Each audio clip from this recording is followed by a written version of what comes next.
Em nome do Pai, do Filho e do Espírito Santo. Amém. Que Nossa Senhora, Nosso Senhor Jesus Cristo possa suprir as deficiências de minha exposição.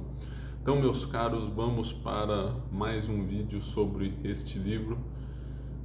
Finalmente eu terminei de lê-lo, sem argumentos bíblicos contra a sola escritura do grande apologista Dave Armstrong.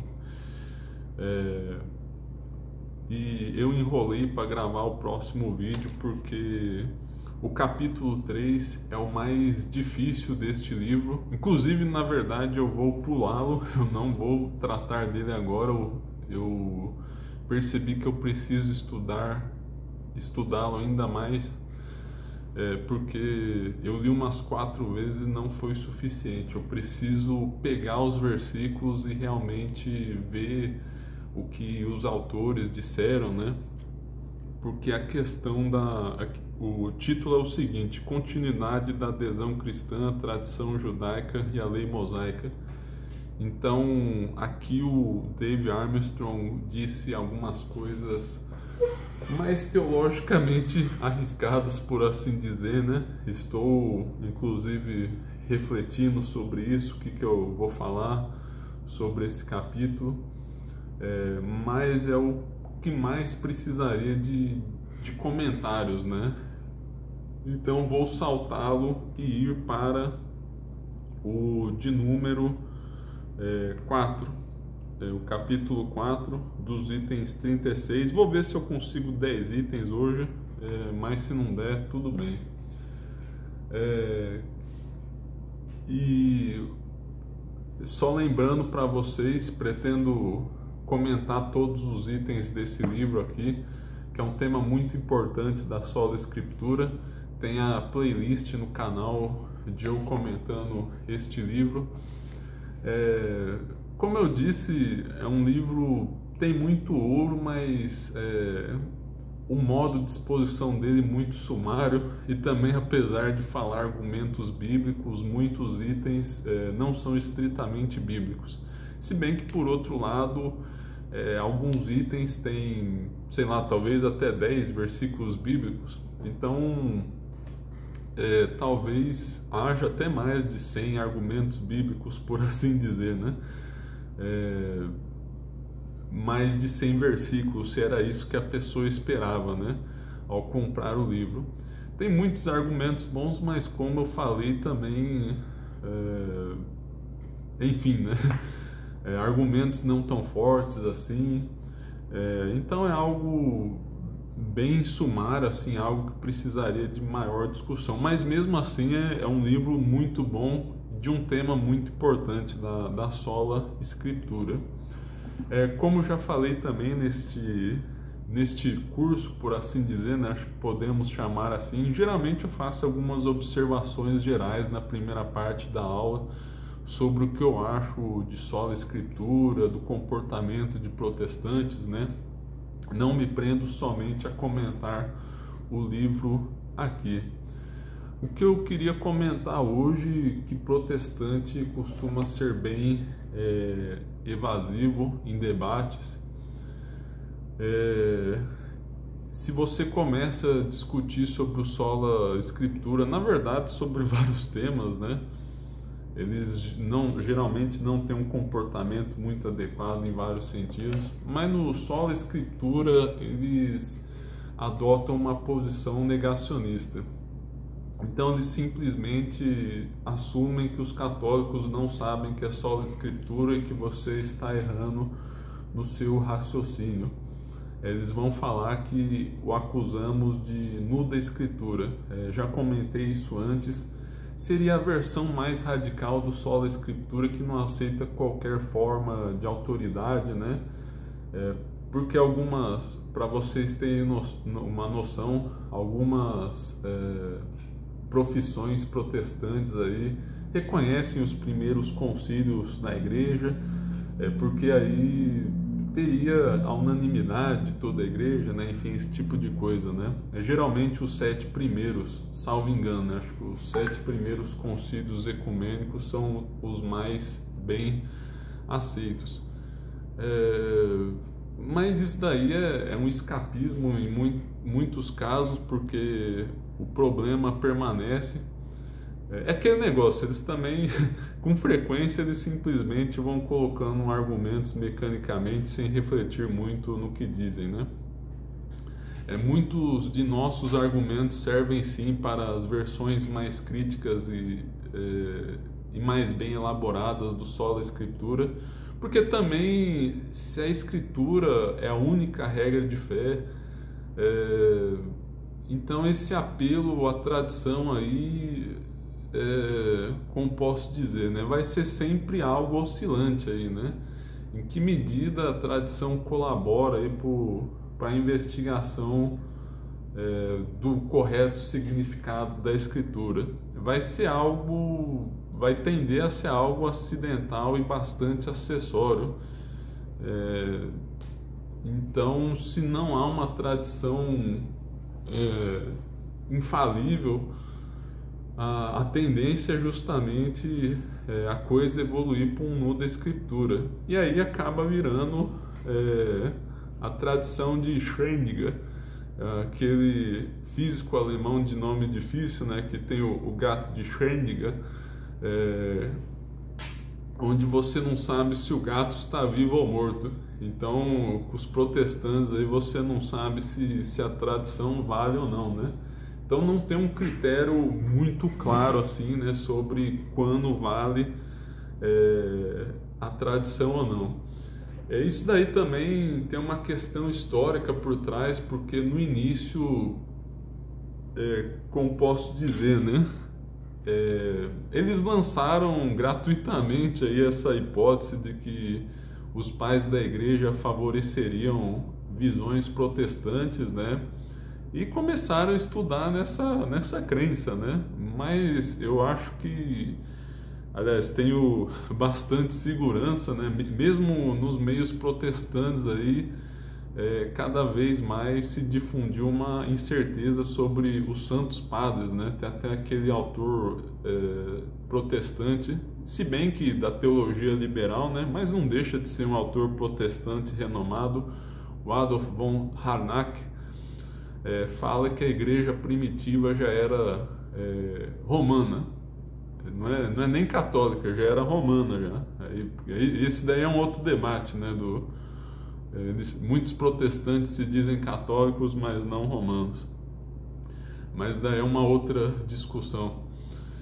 E muitos protestantes reconhecem que lá no início aí já havia elementos romanistas, por assim dizer, né, que seriam da nossa religião católica aí, né, o primado de Pedro, a Santíssima Eucaristia, pelo menos contra os protestantes, né, os ortodoxos, claro, também aderem à Santíssima Eucaristia, mas muitos elementos contrários ao protestantismo. E cresceram os estudos católicos, mesmo nas metodologias modernas, quanto aos santos padres, e se provou cada vez mais que já estava o elemento romano, católico ali, né? É claro, sem excluir as igrejas orientais em comunhão com Roma. O romanista aí no sentido de conter aí a fé de Pedro, né? O primado de Pedro, a infalibilidade papal, né? Esse tipo de coisa, né? Nesse sentido. Claro, existem orientais em comunhão com Roma aí, né? E eles são, nesse sentido de aceitar a infalibilidade papal, romanistas também.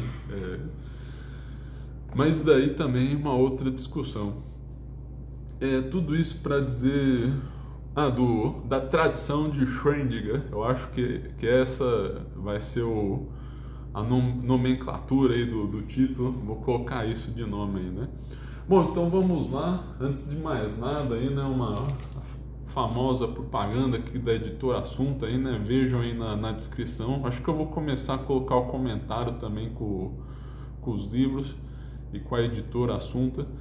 Nossa Senhora de La Salette, outros fatos extraordinários, com várias histórias de milagres, né? Muito bom para fortalecer a fé contra protestantes, como a nossa igreja é falsa se tem tanto milagre assim para o nosso lado, né? E o livro que eu escrevi, Comentário às 15 Orações de Santa Brígida, o tema é principalmente sobre a paixão de Nosso Senhor Jesus Cristo, mas tentei colocar muitos fundamentos bíblicos sobre outras questões que até são relevantes em apologética, né? Sobre a Imaculada Conceição na Bíblia. Claro, eu dei um jeitinho de elogiar a nossa Mãe Santíssima concebida sem pecado original aqui no livro, né? Falei também um pouco dos santos serem imagem de Deus, aqui, né, biblicamente, né? Então é um livro, modéstia à parte, é interessante, aí tem muitas citações bíblicas aí, né? Comentário às 15 orações, tem aí na descrição. Então se inscrevam no canal, curtam o vídeo, deixem o seu comentário aí. Que mais? Ative o sininho, vejam os links na descrição, o curso de Teologia Cético-Mística, modéstia à parte, muito interessante, aí 44 aulas, acho que já deu mais de 40 horas de curso gratuito.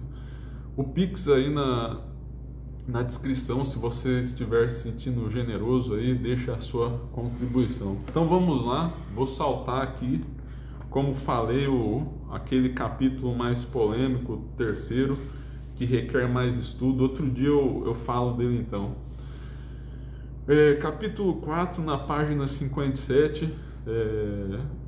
Lembrando, eu vou comentar por cima aqui, né? Não vou ler até porque tem direitos autorais, né? A intenção não que vocês comprem o livro aqui, né? Da Cristo e Livros aí, né? Já até trabalhei para eles aí, tem livros meus traduzidos aí para Cristo e Livros, os livros do padre Bernard Lucien, por exemplo, traduzi 2 para eles. Bom, então vamos lá no item 36. O nome do capítulo é Profecia e Proclamação, Palavra de Deus e Palavra do Senhor. Então analisar o que significa Palavra de Deus e Palavra do Senhor. Já comentei em outros vídeos, os protestantes pegam termos como palavra, evangelho, e já presumem que significa palavra escrita, mas pode significar tradição oral também. Então eles já presumem a própria perspectiva. Palavra do Senhor e palavra de Deus geralmente não são referências às Escrituras. Então, é o que eu disse, né? Pode ser a tradição oral ou de outro escrito também, né? Não só tradição oral também, mas escritos no geral. Aqui ele traz vários versículos, sei lá quantos aqui, talvez até mais de 15, com o uso de palavra e uma palavra autoritativa em contextos que não são de Sagrada Escritura. Deixa eu ver alguns mais interessantes. Alguns mais... Bom, começar aqui mesmo do primeiro versículo sugerido, tem um aspecto interessante a ser analisado. 2 Samuel, capítulo 7, versículos 4 e 5. Mas nesta mesma noite a palavra do Senhor veio a Natã nestes termos: Vai dizer ao meu servo Davi, assim diz o Senhor, construirias tu uma casa em que eu venha habitar? Então, qual que é o raciocínio por trás aqui do autor? Que é a palavra infusa no coração e não a palavra bíblica. Claro, isso foi escrito posteriormente, né? Mas para dizer que palavra significa antes essa revelação aí, nessa profecia. Isso daí é palavra de Deus nesse contexto aí, né? Romanos 10, versículo 8: Ao teu alcance está a palavra em tua boca, em teu coração, a saber, a palavra da fé que nós pregamos. Então, em tua boca, coração e pregação, a palavra em sentido não escrito. Filipenses 1, versículo 14, proclama a palavra com mais ousadia e sem temor. Efésios 1, versículo 13, nele também vós, tendo ouvido a palavra da verdade, o evangelho da vossa salvação. Então esses versículos bastam, há muitos outros mostrando que palavra tem outras acepções. A profecia oral era um carisma contínuo do Novo Testamento. Então, se valendo aí desse raciocínio aí usado, até apresentado aí no Samuel, né, no segundo livro de Samuel, capítulo 7, versículo 4 a 5, falar da palavra como profecia, né, e que ela tinha autoridade, né, o profeta, por falar por Deus, tinha autoridade, indo além do sola escritura. Bom, eu até pensei em procurar alguns versículos aqui, ele cita vários, mas eu acho que isso daí é de senso comum de quem leu a Bíblia, né? Que há várias profecias no Novo Testamento por parte dos apóstolos. E nunca foi dito que cessariam, né? Inclusive alguns protestantes defendem o cessacionismo de dons, né? Alguns dizem que era relevante somente na igreja primitiva e possivelmente muitas vezes ligado à questão da sola escritura, né? Alguns vão dizer que era suficiente, até que era necessário o dom da profecia até que a escritura fosse completa. Mas nunca se falou que os dons cessariam. 38. Tradição e escritura derivam da categoria mais ampla, palavra de Deus. Bom, acho que é um tanto quanto redundante aqui, né? Basicamente falar que palavra tem uma acepção mais geral. 39. Em suas epístolas aos Tessalonicenses, Paulo frequentemente faz referência à tradição, mas raramente alude às Escrituras. Aí faz uma contagem, diz que Evangelho é mencionado 2 vezes, tradição 2 vezes, mas nem Escritura e nem Escrituras aparecem. Então é o seguinte, né?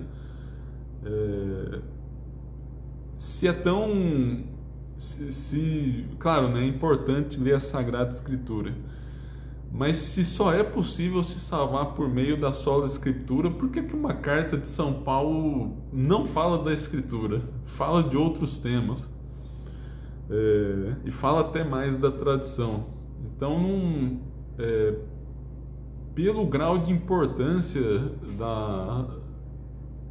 que teria a sola Escritura, né, deveria ser algo mais falado na Bíblia, né? Porque é a única regra de fé, é o critério definitivo. Então, como eles não têm uma tradição infalível, a Escritura deveria ser mais clara quanto a esse ponto, né? E há mesmo cartas onde esse termo aí nem aparece, né? Então, muito estranho isso daí. Capítulo 5, esse capítulo anterior bem curtinho, acho que a ideia geral ficou clara. Suposta clareza das Escrituras e a necessidade de uma interpretação oficial. O cristianismo minimalista não é bíblico. Aí ele vai dizer um argumento aí até interessante, né? Que Deus poderia salvar uma pessoa lá no meio da praia, numa praia deserta, né? Onde não tem acesso a ninguém, e claro, Deus poderia salvar essa pessoa, mas também poderia salvar sem a Bíblia, né? Aí o Dave Armstrong cita o famoso Romanos 1:20, que usamos muito para demonstração racional da existência de Deus, né? Que fala que os pagãos podem conhecer a Deus pela criação. Eu acrescentaria o capítulo 2 de Romanos, do versículo 12 acho que é o 24, essa perícope toda aí, né, que fala que fala da consciência do gentio sem a revelação de Deus, né? Que usamos muito, os católicos usam geralmente para fundamentar o direito natural, mas também que em última instância, se eles não conhecem a Deus sem culpa, sei lá, aquele índio lá perdido na Nova Guiné que nunca escutou a palavra de Deus, ele pode se salvar pela graça de Nosso Senhor, né? Aí ele vai... Um dos principais critérios, né? Claro, vai ter a graça de Nosso Senhor Jesus Cristo, mas um dos principais critérios de julgamento é se ele seguiu a consciência, né? Então, o cristianismo minimalista não é bíblico, como diz o Dave Armstrong. Seria como dizer: eu poderia viver tão somente de pão e água, sem remédios ou conveniências modernas, portanto essas coisas não são importantes. Claro, talvez você pudesse, mas essa não é a melhor maneira ou mais saudável de viver.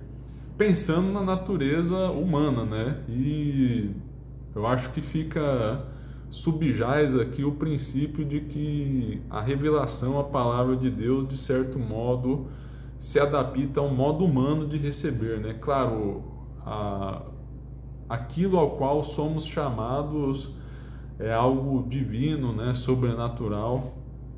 Contudo, é algo que de certa maneira se adapta aí à nossa condição, né? E seria muito conveniente que, além de uma escritura, houvesse uma instituição, uma tradição que garantisse a reta interpretação da Sagrada Escritura. Bom, nesse capítulo já adianto que muitas coisas aqui não são estritamente bíblicas, são mais históricas. São argumentos válidos, mas fogem um pouco aí da proposta do livro, né? Como eu já adiantei lá no início. 41. A sabedoria histórica da igreja é o melhor intérprete das escrituras do que qualquer indivíduo ou denominação. É um argumento interessante, eu acho que é desse ponto, ou vai dizer depois em outro ponto desse capítulo. Se uma igreja pode errar, uma denominação, um grupo de pessoas pode errar, por que o indivíduo privado não é infalível na sua interpretação? Então, até falam os argumentos aí fora de propósito, dizendo que diminuímos a graça de Deus com a necessidade aí do magistério, do Papa, que substituímos a nosso Senhor Jesus Cristo. Mas se pode para o indivíduo, também pode para o grupo, né? Então é uma coisa despropositada. E aí o Dave Armstrong vai dizer que há duas soluções. Uma é comum do protestantismo nascente, ou seja, de que a denominação, sei lá, calvinista, luterana era correta e as outras iam para o inferno. Mas com o tempo ocorreu a tendência de diminuir muito o critério mínimo para se designar um cristão, de modo que verdades com certeza essenciais foram sendo colocadas para segundo plano, né? Como se fossem questão de opinião, né? Eu acho que já falei em vários lugares aqui do canal e mesmo dentro desse curso aí, né? Questões graves aí como a idade do batismo e a presença real de nosso Senhor Jesus Cristo na Eucaristia, né? Porque se Deus se faz presente na Eucaristia e você fala que Ele não está presente, é uma ofensa ao dom. Por outro lado, na outra hipótese de não haver presença real, se você adora nesse caso, e não há, claro, na hipótese, né, estou presumindo, estou entrando aí na argumentação para a gente ver aonde isso resulta, né? Aí a pessoa comete idolatria, né? Então não é uma questão indiferente, né? É uma questão que precisa vir uma autoridade e decretar, né? é que nosso Senhor Jesus Cristo está presente realmente na Eucaristia, né? Não pode ser uma questão de segundo plano, né? Mas, como eu disse, né, a tendência, aliás, foi até o Dave Armstrong que disse, né, a tendência foi de haver uma diluição do dogma entre os protestantes, né, porque foram surgindo cada vez mais divisões e foi preciso ser cada vez menos exigente para se falar de um cristianismo, enfim, né, dessa visão mais geral aí de cristianismo, né? Já vou para o ponto 42, pensei se eu falar mais sobre esse. Bom, sobre uma igreja invisível ou desse cristianismo aí muito geral, aí também compromete um pouco aí a como conciliar com a apostolicidade da igreja, né? A igreja tem uma existência real, né? Isso vai ser aprofundado na parte da eclesiologia, né? Esse também é um tema muito interessante ligado até a sola escritura, né? Mas aqui já fica presente já, né? Que é difícil conciliar a tese da igreja invisível com a apostolicidade e outras coisas mais graves que vamos ver, né? Outras dificuldades mais graves vão se manifestar. 42. Falsas suposições podem confundir os exegetas bíblicos, mas a igreja é um guia seguro. Para dizer o seguinte, né? Inventam tantas cavilações, como dizem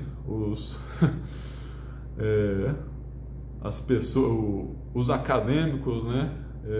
Esses argumentos muito sofisticados aí, que aí o exegeta bíblico aí, né, pode provar qualquer coisa, né?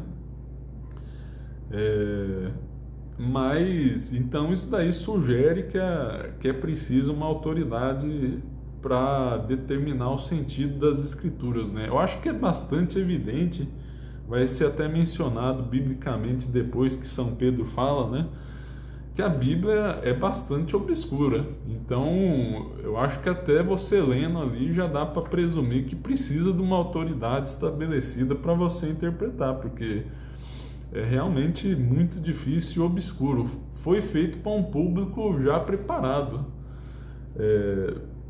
Então, realmente é preciso de uma autoridade para determinar o sentido.